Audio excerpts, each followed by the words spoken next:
రామానుజాచార్య రామదాసు గారు భద్రాచలంలో రామాలయాన్ని కట్టారు. కట్టినప్పుడు శిఖరం మీద చక్రాన్ని ప్రతిష్ఠ చేయాలి. ఎంత మంది కంసాలుల్లో పిలిచారు, ఎంతో మంది వచ్చారు, ఎన్నో చక్రాలని తయారు చేశారు. ఇన్ని చక్రాలు తయారు చేసినా పూర్తయిపోయిన తర్వాత తీసుకెళ్లి శిఖరం మీద ప్రతిష్ఠ చేద్దామంటే చక్రం సరిపోయేది.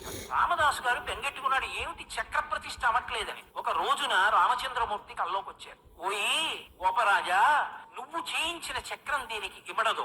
గోదావరి నది అనుగ్రహిస్తుంది చక్రాన్ని. నువ్వు రేపు స్నానం చేసి గోదావరిలో నిలబడు, అలల మీద తేలి సుదర్శన చక్రం వస్తుంది అన్నారు. రామదాసు గారు ఆ గోదావరి నదిలో స్నానం చేసి నిలబడి ఉండగా అలల మీద తేలుతూ వచ్చింది చక్రం. ఇప్పుడు భద్రాచలం రామాలయం పైన ఉన్నటువంటి చక్రం ఉన్నదే, ఆ చక్రం గోదావరి ప్రసాదంగా అలల మీద తేలి వచ్చిన చక్రాన్ని రామదాసు గారు ప్రతిష్ఠ చేశారు. గోదావరి మాట్లాడి ఒకానొకప్పుడు రామదాసు గారు భద్రాచలంలో రామాలయాన్ని కట్టారు. కట్టినప్పుడు శిఖరం మీద చక్రాన్ని ప్రతిష్ఠ చేయాలి. ఎంత మంది కంసాలుల్లో పిలిచారు, ఎంతో మంది వచ్చారు, ఎన్నో చక్రాలని తయారు చేశారు. ఇన్ని చక్రాలు తయారు చేసినా పూర్తయిపోయిన తర్వాత తీసుకెళ్లి శిఖరం మీద ప్రతిష్ఠ చేద్దామంటే చక్రం సరిపోయేది కాదు. రామదాసు గారు బెంగెట్టుకున్నాడు, ఏమిటి చక్ర ప్రతిష్ఠ అవ్వట్లేదని. ఒక రోజున రామచంద్రమూర్తి కల్లోకి వచ్చారు. ఓయి గోపరాజా, నువ్వు చేయించిన చక్రం దీనికి ఇమడదు.